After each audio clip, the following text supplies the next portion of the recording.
Hey everyone, welcome back to another episode of Baking with Brando. We're doing a bit of a different episode today in the sense that we're playing a game called Will It Doughnut.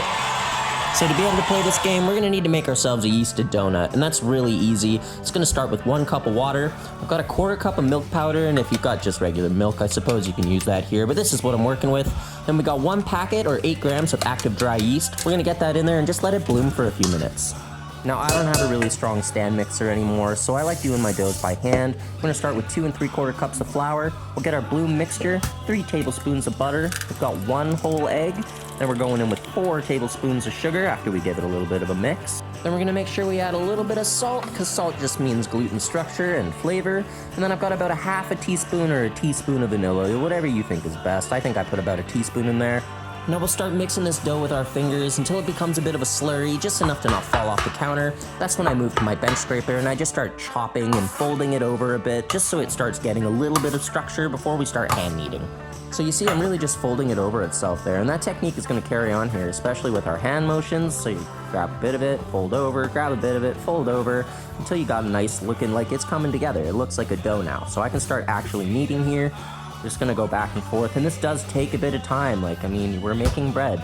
It's gonna take probably about 10 minutes of proper kneading and folding. We got some slaps going on there too, and this is very classic baking and bread technique. It's what you do, man. So our dough is done for the most part. We're gonna let it proof for a few hours and move on to our Nanaimo bar. So for the base of this bar, we're gonna start with a 1/2 cup of butter, a 1/4 cup of sugar, and just pop it on the burner here. We want this to melt a little bit.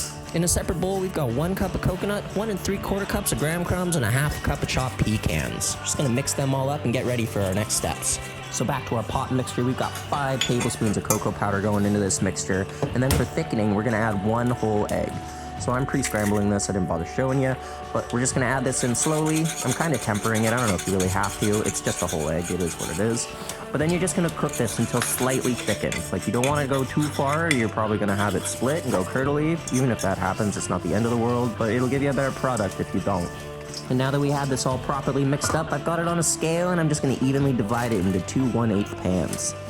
And now that we're evenly distributed into our pans, we're gonna press this down so we get a nice flat base that holds together, cross it off, and move on to our middle section, which is a nice custard buttercream.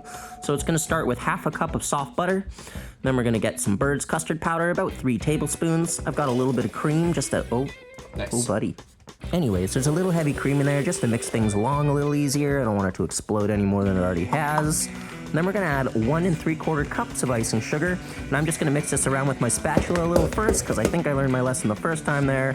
Like I said, a little bit of heavy cream to help this mix along. We wanna get this nice and fluffy so that we get a good texture in the center there when we get the chocolate layer on top. So again, I've got this on my scale so I can get a nice even distribution. I do recommend you have a kitchen scale. If you don't, I did put all these recipes in cups and teaspoons as well as metric, but I do recommend you get yourself a scale. It just streamlines everything. So we're gonna cross this buttercream off our list and move on to the last step here, which is pretty simple. We just gotta get our chocolate layer.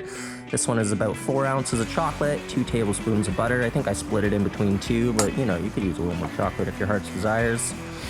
I found, I used baker's chocolate, and that stuff's bitter, man. I didn't realize there was no sugar in it. So don't use baker's chocolate. Use just dark chocolate. Dark chocolate with sugar, yum. Baker's chocolate, We'll cross that off the list, and we'll get ready to move on to our pastry cream, which is dead easy. It's gonna start with 1 cup of milk. I've got a 1/4 cup of sugar going in here. We're gonna go a teaspoon, roughly, of vanilla, and then I'm just adding a little bit of that to my egg yolks. So it's gonna make it easier for our cornstarch slurry. And see how I mix that together, because I'm putting the cornstarch right in here. I'm not making that extra step. There's no point in that. So mix it all up nice and good. Then we'll bring this to a boil. I'm adding gelatin here because I want my donut to stand up nice and strong. But if you're a vegetarian of sorts or just hate gelatin, don't add it. And then we're gonna temper this right into our mixture, just as we normally would. Hot goes into cold, cold goes back into hot, salt goes into pot, and we mix it up real good. So now that all our ingredients are in the pot here, we just mix this until it comes to a boil, which normally if you're doing a custard, you wouldn't want to do that. But with the cornstarch and all this extra stuff, it does keep it from splitting on us. So this is a classic pastry cream recipe. Feel free to take it, use it, enjoy it. It's yummy, and it's very basic and versatile. So I got saran wrap right on top of this guy so we don't form a skin. We'll pop it in the fridge and let it set for a couple hours. And we're gonna move on to frying our donuts. We got a bit of shaping going on here, and that looks like it's doubled in size quite nicely. So we'll degas a little bit and pop this down on the counter. I'm just gonna mush out some more of that gas there, and then I'm gonna roll it with my pin here. So I'm trying to go for a square shape. I started with my dough in a bowl, so you know, it's working from a circle to a square, not super easy, but it looks like we got about there. Spacing wise, it looks like we're gonna get roughly 9 donuts here, and there's gonna be quite a bit of trim, so feel free to make whatever you want out of that. I did some Timbits, I did some fritters. I really just want these round donuts, but there is leftover, so snack away, friends. Now I'm frying these at 375 degrees Fahrenheit for roughly 45 seconds on each side. If you've got your temperature too low, your donuts can wind up getting a little bit soggy, I find. So the higher temperatures do work better in this scenario. There we go. We'll pop those out. Get ready to make them look Nanaimo-ified. That's gonna start by us taking a chopstick here and just kind of tunneling out the centers of them a little bit. I just want some space for that pastry cream to fit. And then we'll take our Nanaimo bar we made earlier and we're just gonna free it from the pan. It's all cracking, giving me a hard time. I love that. We'll pop it out in one piece, and that does look pretty good still, even though we got some cracks. We should be able to work with it and get more than enough usable pieces. So I'm working with a pretty hot knife here because I don't want my chocolate to break up any more than it has, and we're giving it a wipe down in between each slice because there's nothing worse than getting all that chocolate smear down your buttercream layer.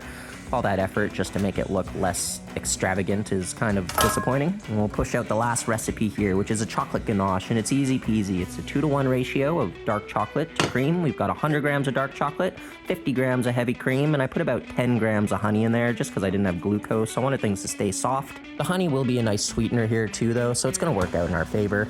And here we are, we just get ready to dip away. Just like a classic Boston cream donut, we're gonna just dip it in chocolate. And then we're gonna fill it up with our pastry cream, and then we're gonna garnish it up nice to make it look like it came from the great city of Nanaimo. And a little bit of Sando lore here is that I actually went to school in Nanaimo, so if I make this incorrectly, I reckon they're probably not gonna let me back. But anyways, we're gonna take that cream we made earlier, it's set nicely for us, and we're gonna get ready to pump our donuts full, so you better buckle up, because this could get messy. So naturally, by process of elimination, I've got the best looking ones here. I've got 6 that I'm gonna garnish up nice. We've got some coconut sprinkle on top, because that's very classic Nanaimo. I'm gonna get the bars right on there, because how could it be a Nanaimo bar donut without it? And then because I put some toasted pecans, I'm gonna put those right on top, because if anybody has an allergy, and if this were in a bakery, that's something you wanna let them know. But otherwise, these look delicious, and I am stoked. Just doing a Nanaimo bar donut. Yeah, with custard. Thanks for watching, like and subscribe. I hope to have a new video soon. I got a little hung up last week making chocolate. Anyways, bye.